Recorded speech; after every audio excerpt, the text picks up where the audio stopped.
ಮಹಿಳಾ ಮೀಸಲಾತಿ ಬಗ್ಗೆ ನಾವು ಬಹಳ ದಶಕಗಳಿಂದ ಮಾತಾಡ್ಕೊಂಡು ಬರ್ತಾ ಇದ್ದೇವೆ. ಈಗಲೂ ಇನ್ನೂ ಚರ್ಚೆ ಆಗಬೇಕು ಅಂದ್ರೆ ಅದು ಸ್ಪಷ್ಟವಾಗಿ ವಿಳಂಬ ಮಾಡುವಂತ ನೀತಿ ಅನ್ನುವಂಥದ್ದು ಸ್ಪಷ್ಟ ಆಗುತ್ತೆ. ಇದು ರಾಜಕೀಯ ಲಾಭಕ್ಕಾಗಿ ತರಲಾಗ್ತಿದೆ ಅನ್ನೋ ಮಾತು ತಪ್ಪು.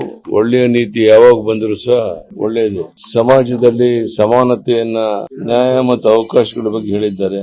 ಅವರ ಕಾಲದಲ್ಲಿ ಆದರೂ ಹೆಣ್ಣು ಗಂಡು ಭೇದವಿಲ್ಲದೆ ಎಲ್ಲರಿಗೂ ಸಮಾನ ಹಕ್ಕುಗಳಿರಬೇಕು ಅಂತ ಹೋರಾಟ ಮಾಡಿದ್ರು. ಇಂದು ಮಹಿಳಾ ಮೀಸಲಾತಿ ವಿರೋಧಿಸುವಂತದ್ದು ಅದೇ ಸಮಾನತೆಯ ತತ್ವಕ್ಕೆ ತದ್ವಿರುದ್ಧವಾಗಿದೆ. ಈ ನೀತಿಯನ್ನ ನಾನು ಖಂಡಿಸ್ತೇನೆ. ಬಸವಣ್ಣನವರು ಅನುಭವ ಮಂಟಪದಲ್ಲಿ ಮಹಿಳೆಯರಿಗೆ ಸಮಾನ ಅವಕಾಶ ಇತ್ತು. ಅಕ್ಕ ಮಹಾದೇವಿ ಮುಂತಾದವರು ತಮ್ಮ ಅಭಿಪ್ರಾಯಗಳನ್ನು ಮುಕ್ತವಾಗಿ ವ್ಯಕ್ತಪಡಿಸುತ್ತಾ ಇದ್ರು. ಇವರು ಅದೇ ತತ್ವವನ್ನ ಮುಂದುವರಿಸಬೇಕಾದ್ರೆ ಮಹಿಳೆಯರಿಗೆ ರಾಜಕೀಯದಲ್ಲಿ ಒಳ್ಳೆಯ ಅವಕಾಶ, ಜಾಗ ಕೊಡುವಂತದ್ದು ಅನಿವಾರ್ಯ. ಮಹಿಳೆಯರಿಗೆ ರಾಜಕೀಯದಲ್ಲಿ ಪ್ರವೇಶ ಸಿಗುವುದು ಅಂದ್ರೆ ಅದು ಅವರ ಹಕ್ಕು ಮಾತ್ರ.